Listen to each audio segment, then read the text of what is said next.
क्रांती news, आवाज सर्वसामान्यांचा। मुख्यमंत्री युवा कार्य प्रशिक्षणार्थी संघटनेच्या वतीने त्यांच्या विविध मागण्यांसाठी जिल्हाधिकारी कार्यालय अकोला या ठिकाणी भव्य मूक मोर्चा काढण्यात आला। काँग्रेसचे आमदार साजिद खान पठाण आणि युवक काँग्रेस अकोला शहर जिल्हाध्यक्ष आकाश कवाडे यांच्या नेतृत्वाखाली या मोर्चाचे आयोजन करण्यात आले।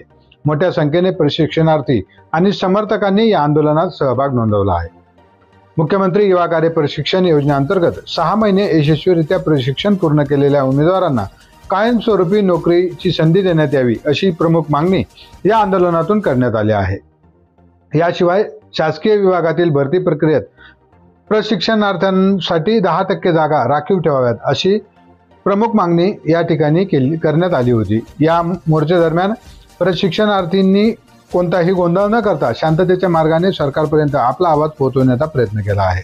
आंदोलनादरम्यान संघटनेच्या पदाधिकाऱ्यांनी जिल्हाधिकाऱ्यांना निवेदन सादर केले आणि त्यांच्या मागण्यांवर सकारात्मक चर्चा यावेळी करण्यात आली। सरकारकडून लवकरच निर्णय घेतला जाईल असे आश्वासन प्रशासनाने दिले आहे। या योजनेअंतर्गत अनेक युवकांनी 6 महिने प्रशिक्षण पूर्ण केले आहे, मात्र प्रशिक्षण संपल्यानंतर त्यांना नोकरीची शाश्वती नाही, त्यामुळे त्यांच्या भविष्याबाबत अनिश्चितता निर्माण झाली आहे। आम्ही 6 महिने मेहनत करून कौशल्य विकसित केले आहे, आता आम्हाला कायमस्वरूपी रोजगाराची संधी मिळाली पाहिजे अशी भावना आंदोलनकर्त्यांनी यावेळी व्यक्त केली आहे। या आंदोलनात मोठ्या संख्येने प्रशिक्षणार्थी सहभागी झाले होते। अनेक सामाजिक आणि राजकीय संघटनांनी देखील या मागण्यांना पाठिंबा दर्शवला आहे। युवकांचे भविष्य सुरक्षित करण्यासाठी सरकारने त्वरित सकारात्मक निर्णय घ्यावा अशी मागणी या माध्यमातून करण्यात आली आहे। महाराष्ट्र क्रांती न्यूज साठी अकोला जिल्हा प्रतिनिधी इम्रान खान। मी एक युवा प्रशिक्षणार्थी आहे।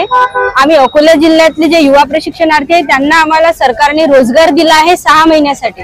त्याचं कारण काय तर आम्ही बेरोजगार आहे, आमच्यामध्ये क्षमता आहे म्हणून आम्ही तिथे रुजू झालेलो आहे। पण 6 महिन्यानंतर काय, सरकारला तर गरज आहेच ना, मनुष्यबळ कमी आहे म्हणून आमचं रुजू केलं। आणि दुसरं कारण म्हणजे काय तर आम्ही त्या पदालायक आहे, आम्ही पात्रता सिद्ध केलेली आहे आणि त्यामुळे आम्ही आमचं काम करत आहे। यानंतर 6 महिन्यानंतर एखाद्याला रुजू करायचं आणि 6 महिन्यानंतर काढून टाकायचं, हे काय मग फक्त निवडणुकीपुरतं चॉकलेट होतं का? नाही, तर आमचे प्रश्नही पुढे गेलेच पाहिजे, आम्हाला पुढे नियुक्ती मिळालीच पाहिजे। यासाठी आम्ही आज हा मूक मोर्चा काढलेला आहे।